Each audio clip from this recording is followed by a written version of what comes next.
Invocation to Our Lady of the New World. O Queen who sits by Bethlehem's star, yet hears the engines roar afar, whose feet have trod both field and street, and found God's cradle at man's feet. O Mother mild of Nazareth's sod, who saw a child and called him God, look down upon this younger earth, this land that boasts its second birth. They built their homes by forest flame, they carved their cross without thy name, yet still thy mantle, wide and white, has shadowed them through storm and night. From pilgrims bowed on barren strand, to soldiers dying, sword in hand, from prairies vast to shining sea, their eyes have sought thy mystery. They spoke of freedom, fierce and fair, and never knew thee standing there. A crown of stars about thy brow, the flag of heaven's mercy now. So God, O Lady, God once more, the land that calls thee not by law. Keep faith alive where faith has fled, and give them back their daily bread. Let not their temples turn to towers, their prayers to laws, their creeds to powers, but teach their hearts, both wild and mild, to see in man again the child.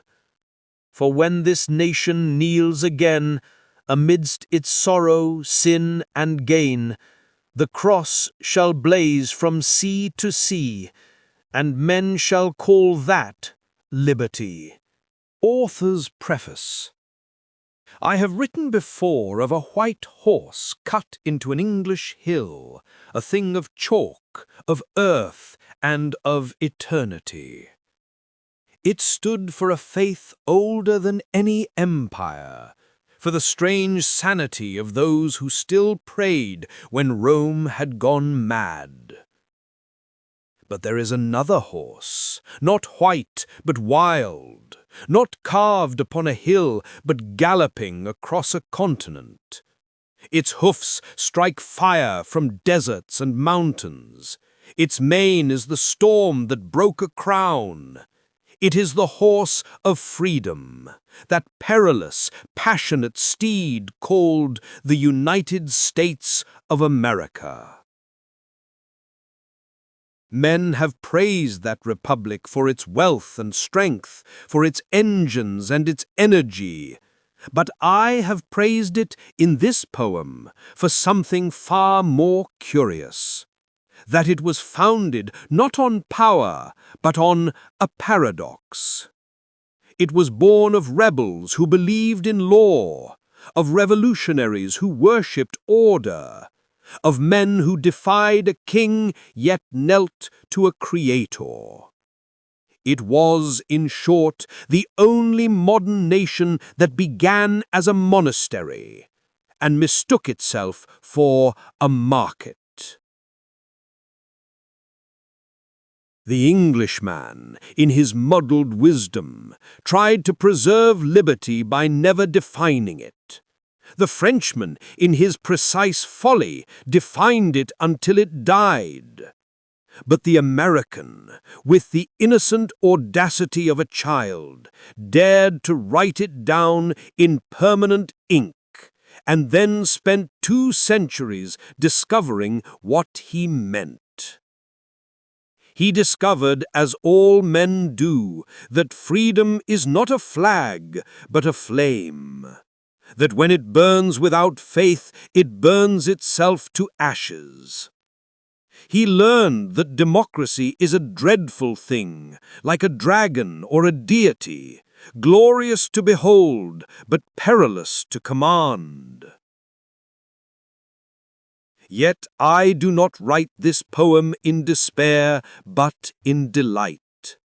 For the same stars that look down on Washington look down still, and the same wind that filled the sails of the Mayflower still crosses the Atlantic, impatient for new pilgrims.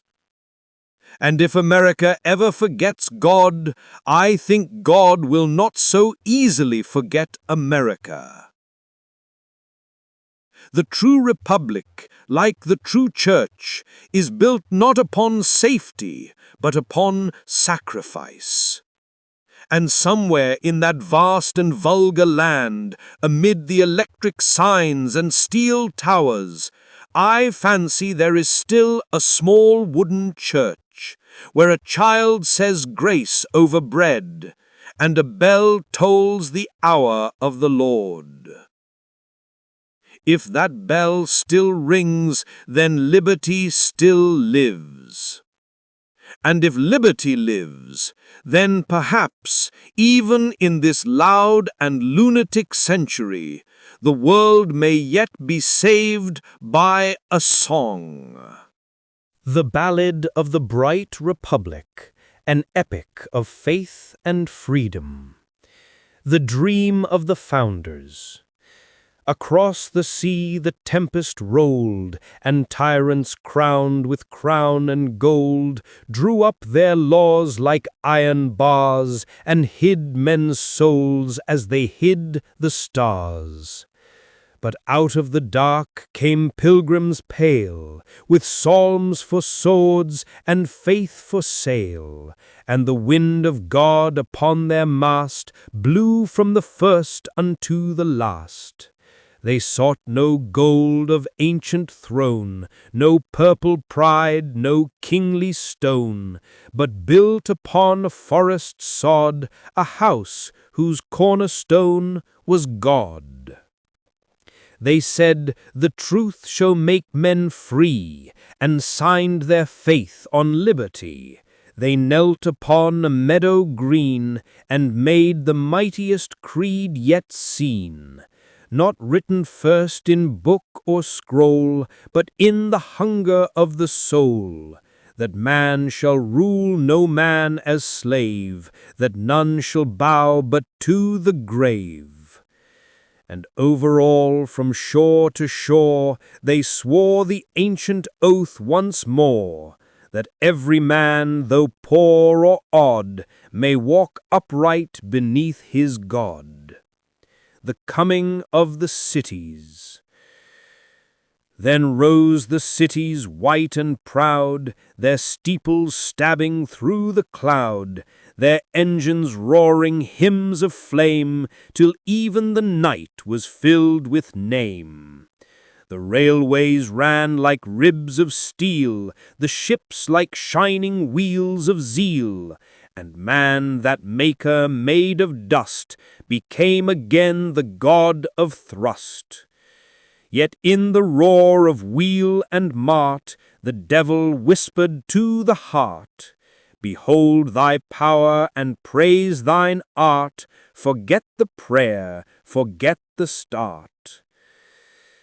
Then thunder rolled on land and sea, for freedom's sons must fight to be, and brothers broke on bloody sod the price of making men like God. From Gettysburg to Flanders field they sowed the sword and did not yield, and when the foe at last lay down, they hung their grief on freedom's crown. But Chesterton, had he been there, would cry, "Beware when faith begins to die, for Rome once ruled a world as wide, and rotted first from inward pride.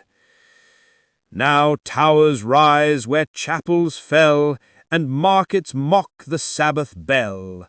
Men build new Babels tall and thin, and name them freedom, calling sin. Yet still, like embers under ash, a cross burns bright through nations' clash, and whispers from the darkened dome, "Remember whence thy father's home." The flag still flutters wide and wild above the grave of every child who died believing, fierce and free, in man's last hope, America. The vision at the end. Then shall the King of Kings come down, without a scepter, sword, or crown, and find beside the shining sea the faith that once made men be free. He shall not ask of race or creed, but whether man was brave in need, and whether through the storm and strife he kept his lamp and gave his life. And those who labored, loved, and bled shall stand with stars above their head, and hear the trumpet cry from far, "Well done, thou bright Republic star." Epilogue. The Star and the Cross. I have sung of the white horse and the sword, of kings that perished and saints restored, but this I sing beneath new skies, of a nation born from tears and tries. They called her free, and she was so, as long as hearts still learn to bow, for only he who kneels can stand, and only faith can free the land. Her flag still flutters, fierce and far, a patch of cloth, a burning star, but stars may fall as well as flame, when men forget the light they name. The towers rise where temples were, and bells grow faint beneath the stir. Men forge their gods in iron and speed, and worship progress more than creed. Yet I have seen, in humble grace, a candle lit in a child's face, and there, more bright than all their steam, burns the Republic's truest dream. For every age when proud men fail, God sends his fools with cross and tail, and freedom, like a forest spark, shines brightest when the world grows dark. So if that star should seem to die, and faith grow dim against the sky, look not to kings or crowds for sign, but to the crib, the bread, the wine. Then once again, by prairie's rim, the dawn shall break, the hymn shall hymn, and from the last and least of sod shall rise the shout, "One nation under God."